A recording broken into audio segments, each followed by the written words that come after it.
എല്ലാവർക്കും നമസ്കാരം. ലോകത്തിലെ ഏറ്റവും വലിയ IPO ഓപ്പൺ ചെയ്ത് കഴിഞ്ഞു. ലിസ്റ്റിംഗ് ജൂൺ 12-നാണ്. നിങ്ങൾക്കും വാങ്ങേണ്ട സ്പേസ് എക്സ് സ്റ്റോക്ക്. തീർച്ചയായിട്ടും ഇന്ത്യയിൽ ഇരുന്നു കൊണ്ട് ഇന്ത്യയിലെ എല്ലാ റീറ്റെയിൽ ഇൻവെസ്റ്റേഴ്സിനും സ്പേസ് എക്സ് സ്റ്റോക്ക് ജൂൺ 12 മുതൽ വാങ്ങാനായിട്ട് സാധിക്കും.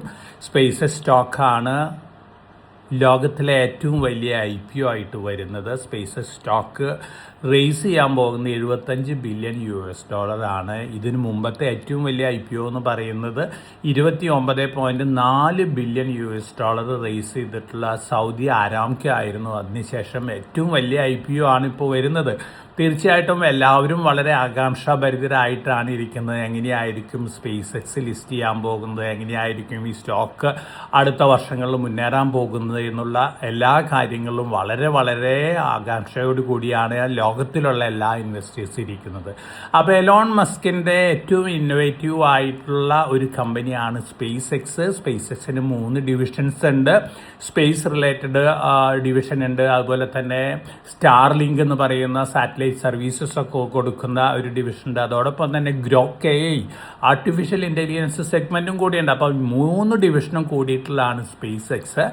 ഓൾറെഡി ഇതിൻ്റെ ആപ്ലിക്കേഷനൊക്കെ ആക്സെപ്റ്റ് ചെയ്ത് തുടങ്ങിയിട്ടുണ്ട്. ഇൻസ്റ്റിറ്റ്യൂഷൻ്റെ ബിഡിങ് നാളെ വൈകുന്നേരത്തോടു കൂടി അവസാനിപ്പിക്കുന്നതാണ് അമേരിക്കയിൽ നിന്ന് വന്നിട്ടുള്ള റിപ്പോർട്ടുകൾ. വലിയ ഓവർ സബ്സ്ക്രിപ്ഷനാണ് ഇൻസ്റ്റിറ്റ്യൂഷണൽ ബിഡിങ്ങിൽ വന്നിരിക്കുന്നത്. അതേസമയം റീറ്റെയിൽ ഇൻവെസ്റ്റേഴ്സിന് 11-ാം തീയതി വൈകുന്നേരം വരെ സ്പേസ് എക്സിൽ ബിഡ് ചെയ്യാനായിട്ട് സാധിക്കും. $135 പെർ ഷെയറിനാണ് സ്പേസ് എക്സിൻ്റെ IPO വന്നിരിക്കുന്നത്. തീർച്ചയായിട്ടും ജൂൺ 12-ന് ലിസ്റ്റ് ചെയ്യുമ്പോൾ 145 റേഞ്ചിലൊക്കെ ലിസ്റ്റ് ചെയ്യാനുള്ള സാധ്യതകളാണ്. ഗ്രേ മാർക്കറ്റിൽ ഓൾറെഡി $142.5 പെർ ഷെയറിനൊക്കെയാണ് ട്രേഡ് ചെയ്യുന്നത്. ഓവറോൾ നോക്കുകയാണെങ്കിൽ ലോങ് ടൈമിൽ ഒരു പക്ഷേ മൾട്ടി ബാഗർ ഗെയിൻസ് കൊടുക്കാനുള്ള സാധ്യതയുള്ളൊരു സ്റ്റോക്കാണ് സ്പേസ് എക്സ്. അപ്പോൾ നിങ്ങളെല്ലാവരും അറ്റ്ലീസ്റ്റ് ഒരു സ്പേസ് എക്സ് എങ്കിലും ലിസ്റ്റ് ചെയ്യുമ്പോൾ വാങ്ങണം എന്നാണ് ഞാൻ സജസ്റ്റ് ചെയ്യുന്നത്. ഇതിന് ഇന്ത്യയിൽ ഇരുന്നു കൊണ്ട് എല്ലാ റെസിഡൻറ്റ് ഇൻഡിവിജ്വൽസിനും ഇതിന് സാധ്യമാണ്. NSEയുടെ ഇൻ്റർനാഷണൽ എക്സ്ചേഞ്ച് ഉണ്ട്, NSE INX. ഷെയർ വെൽത്ത് ഇത്തരത്തിലുള്ള എക്സ്ചേഞ്ചിൽ കൂടെ അക്കൗണ്ട് ഓപ്പൺ ചെയ്യാനും ഫോറിൻ ഇൻവെസ്റ്റ്മെൻറ്റ് നടത്താനുള്ള എല്ലാ സൗകര്യങ്ങളും ഒരുക്കിയിട്ടുണ്ട്. ഓൾറെഡി ഇൻവെസ്റ്റേഴ്സൊക്കെ ധാരാളം ഇൻവെസ്റ്റ്മെൻ്റ് ഒക്കെ നടത്തി കഴിഞ്ഞിട്ടുണ്ട്. നല്ല രീതിയിലുള്ള റിട്ടേൺ ആണ് ഇമ്മീഡിയറ്റ് ആയിട്ട് തന്നെ ഈ സ്റ്റോക്കുകളിൽ നിന്നൊക്കെ ലഭിക്കുന്നത്. തീർച്ചയായിട്ടും എന്തുകൊണ്ടാണ് നമ്മുടെ ഇൻവെസ്റ്റേഴ്സ് ഇത്തരത്തിൽ ഓവർസീസ് സ്റ്റോക്കുകളിൽ ഇൻവെസ്റ്റ് ചെയ്യണമെന്ന് ഞാൻ പറയാനായിട്ട് കാരണം, ഒന്ന്, നമ്മുടെ കറൻസി ഡിപ്രീസിയേഷൻ. എല്ലാ കറൻസികളും ഗ്ലോബലി കണ്ടിന്യൂസ് ആയിട്ട് US ഡോളറിന് അഗൻസ്റ്റ് ആയിട്ട് ട്രഡീഷണൽ ആയിട്ട് നോക്കുകയാണെങ്കിൽ ഡിപ്രീഷിയേറ്റ് ചെയ്യാണ്. അതോടൊപ്പം തന്നെ നീഷ് സെഗ്മെൻറ്റിലുള്ള കമ്പനികളൊന്നും തന്നെ ഇന്ത്യ അടക്കമുള്ള പല രാജ്യങ്ങളിലും ഇല്ല. ഇത് അമേരിക്കയിലൊക്കെയുള്ള പ്രത്യേകിച്ച് ചിപ്പ് റിലേറ്റഡ് സ്റ്റോക്കുകൾ, മെമ്മറി റിലേറ്റഡ് സ്റ്റോക്കുകൾ, മറ്റ് ഹാർഡ്വെയർ സ്റ്റോക്കുകൾ, ഇത്തരത്തിലുള്ള സ്റ്റോക്കുകളൊക്കെ അമേരിക്കയിലാണ് ഏറ്റവും കൂടുതൽ. അപ്പോൾ തീർച്ചയായിട്ടും അമേരിക്കയിൽ നിന്ന് ഇപ്പം നമുക്ക് വളരെ ഈസി ആയിട്ട് ലിബറലൈസ്ഡ് റെമിറ്റൻസ് സ്കീമിൽ കൂടെ ഈ സ്റ്റോക്കുകളൊക്കെ വാങ്ങാനായിട്ട് സാധിക്കും. ഒരു റെസിഡൻറ്റ് ഇന്ത്യന് $2.5 ലക്ഷം ഒരു വർഷം ഫോറിൻ അസറ്റ്സിൽ ഇൻവെസ്റ്റ് ചെയ്യാം. അത് സ്റ്റോക്കായാലും അല്ലെങ്കിൽ വീടായാലും മറ്റ് അസറ്റുകളായാലും ഇൻവെസ്റ്റ് ചെയ്യാനായിട്ട് സാധിക്കും. അതേസമയം ഇൻട്രാഡേ ട്രേഡിംഗ് ഒന്നും അലവിയില്ല. അപ്പോൾ ഇത്തരത്തിലുള്ള ഓപ്പർച്യൂണിറ്റി NSE INSൽ കൂടെ ഷെയർ വെൽത്ത് ഒരുക്കിയിട്ടുണ്ട്.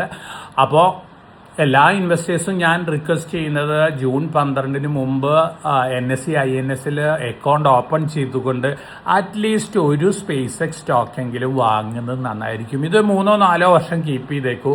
അതിൻ്റെ മൾട്ടി ബാഗർ ഗെയിൻസ് ഒക്കെ എൻജോയ് ചെയ്യുന്നത് നന്നായിരിക്കും. അതോടൊപ്പം തന്നെ ധാരാളം മറ്റ് സ്റ്റോക്കുകളുണ്ട്. 5200-ലധികം എക്സ്ചേഞ്ച് ട്രേഡഡ് ഫണ്ടുകളുണ്ട്. ETFകളാണ് ഏറ്റവും വലിയ അട്രാക്ഷൻ അമേരിക്കയിൽ.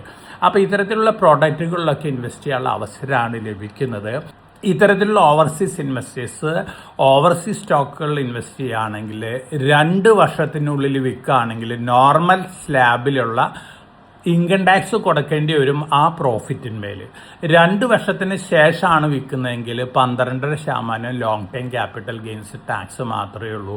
മുമ്പൊക്കെ നമ്മൾ നമ്മുടെ പോഡ്കാസ്റ്റുകളിൽ തന്നെ പറഞ്ഞിരുന്നു ഈ സ്റ്റോക്കുകളിൽ 1 വർഷം കീപ്പ് ചെയ്താൽ മതി എന്നുള്ളൊരു മെസ്സേജൊക്കെ കൊടുത്തിരുന്നു. പക്ഷേ അത് ഒരു ചെറിയ കൺഫ്യൂഷൻ്റെ ഭാഗമാണ്. കാരണം ലിസ്റ്റഡ് സ്റ്റോക്കുകൾക്ക് ഇന്ത്യയിൽ long time capital gains 1 year മാത്രം കീപ്പ് ചെയ്താൽ മതി, അതിനുശേഷം 12% ആയിരുന്നു. പക്ഷേ ഓവർസീസ് ഓവർസീസ് ലിസ്റ്റഡിന് ആ ഫെസിലിറ്റി ലഭിക്കില്ല എന്നുള്ളത് ഇൻകം ടാക്സ് അതോറിറ്റീസ് വ്യക്തമാക്കിയിട്ടുണ്ട്.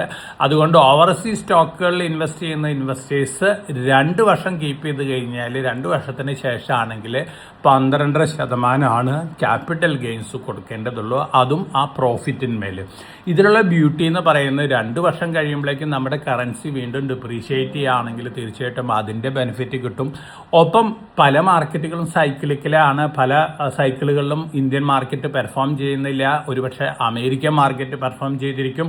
അപ്പോൾ അത്തരത്തിലുള്ള അവസരങ്ങളിലൊക്കെ നമ്മളെ സംബന്ധിച്ച് ഇപ്പോൾ ഡൊമസ്റ്റിക് ഇൻവെസ്റ്റ്മെൻറ്റ് മാത്രം പോരാ, ഓവർസീസ് ഇൻവെസ്റ്റ്മെൻറ്റ് ആവശ്യമാണ്. അതിനുള്ള സൗകര്യങ്ങൾ ഷെയർ വെൽത്ത് എല്ലാ ഇൻവെസ്റ്റേഴ്സിനും ഒരുക്കിയിട്ടുണ്ട്. ഈ പോഡ്കാസ്റ്റിൻ്റെ അടിയിൽ വരുന്ന ലിങ്കിൽ നിങ്ങൾക്ക് ക്ലിക്ക് ചെയ്യാം. അതോടൊപ്പം തന്നെ ഫോൺ നമ്പേഴ്സ് കൊടുത്തിട്ടുണ്ട്. ഈ ഫോൺ നമ്പേഴ്സിൽ എന്തെങ്കിലും സംശയങ്ങൾ ഉണ്ടെങ്കിൽ വിളിച്ച് ചോദിക്കാവുന്നതാണ്. എല്ലാവരും വളരെ വളരെ ക്വിക്കായിട്ട് ഓപ്പൺ ചെയ്യൂ. ജൂൺ 12-നാണ് സ്പേസസിൻ്റെ IPO ലിസ്റ്റ് ചെയ്യുന്നത്. തീർച്ചയായിട്ടും എല്ലാവരും ഒരു സ്പേസസ് സ്റ്റോക്കെങ്കിലും വാങ്ങിയിരിക്കണം. അതോടൊപ്പം തന്നെ ജൂൺ 12-ന് എലോൺ മസ്ക് ലോകത്തിലെ ആദ്യത്തെ ട്രില്യണയറായിട്ട് മാറുകയാണ്. 1.23 ട്രില്യൺ US$ അസറ്റുള്ള ലോകത്തിലെ ആദ്യത്തെ വ്യക്തിയായിട്ട് മാറുകയാണ്. ഭാവിയിൽ ഒരുപക്ഷെ വലിയ രീതിയിൽ ഈ സ്പേസസ് സ്റ്റോക്കൊക്കെ അക്യുമുലേറ്റ് ചെയ്ത് വെക്കുന്ന ഇൻവെസ്റ്റേഴ്സിന് നിങ്ങൾക്കും ആവാം.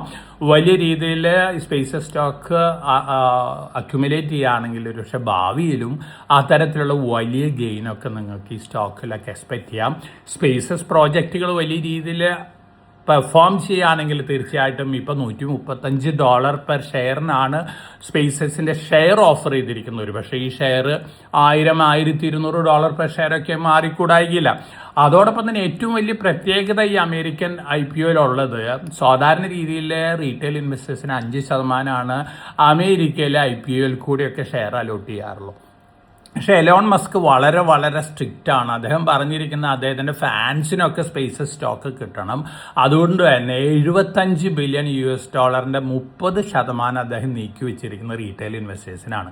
അതായത് $22.5 ബില്യൺ US$ സ്പേസസ് സ്റ്റോക്കുകൾ, അത്രയും വാല്യൂ വരുന്ന സ്പേസസ് സ്റ്റോക്കുകൾ റീറ്റെയിൽ ഇൻവെസ്റ്റേഴ്സിനാണ്. അൺഫോർച്ചുനേറ്റ്ലി ഇന്ത്യയിൽ ഇരുന്നുകൊണ്ട് നമുക്ക് അമേരിക്കൻ IPOയിൽ ഡയറക്റ്റായിട്ട് അപ്ലൈ ചെയ്യാൻ പറ്റില്ല.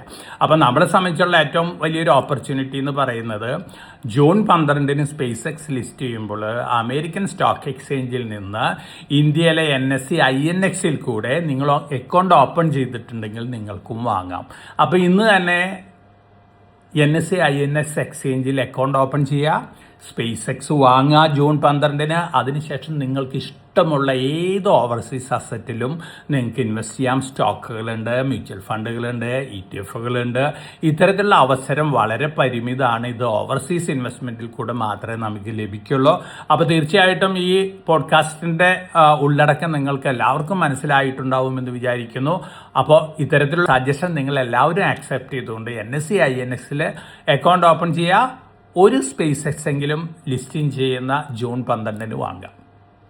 ഇനി മിഡിൽ ഈസ്റ്റിലും മറ്റ് രാജ്യങ്ങളിലുള്ള എല്ലാ സഹോദരി സഹോദരന്മാർക്കും SpaceX സ്റ്റോക്ക് വാങ്ങാവുന്നതാണ്.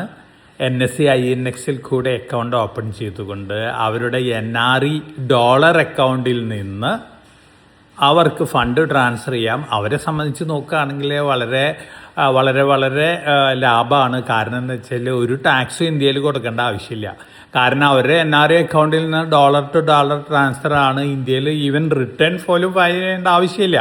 നേരെ മറിച്ച് ഇന്ത്യയിലുള്ള റെസിഡൻറ്റ് ഇൻവെസ്റ്റേഴ്സിന് നോക്കുകയാണെങ്കിൽ അവർക്ക് ഇവിടെ 2 വർഷം കീപ്പ് ചെയ്യണം. 2 വർഷത്തിന് മുമ്പ് സെല്ല് ചെയ്യുകയാണെങ്കിൽ നല്ല പ്രോഫിറ്റ് ഉണ്ടെങ്കിൽ ടാക്സ് ബ്രാക്കറ്റിൻ്റെ അണ്ടറിലുള്ള ടാക്സ് കൊടുക്കേണ്ടി വരും. അതോടൊപ്പം തന്നെ 2 വർഷത്തിന് ശേഷമാണെങ്കിൽ 12% long time capital gains tax കൊടുക്കണം. അപ്പോൾ NRI സഹോദരി സഹോദരന്മാർക്കും SpaceX വാങ്ങാം, ഒരു ടാക്സ് ഇംപ്ലിക്കേഷനും ഇല്ല. അപ്പോൾ NSE INX-ൽ കൂടെ നിങ്ങൾക്കും അക്കൗണ്ട് ഓപ്പൺ ചെയ്യാവുന്നതാണ്. Thank you all.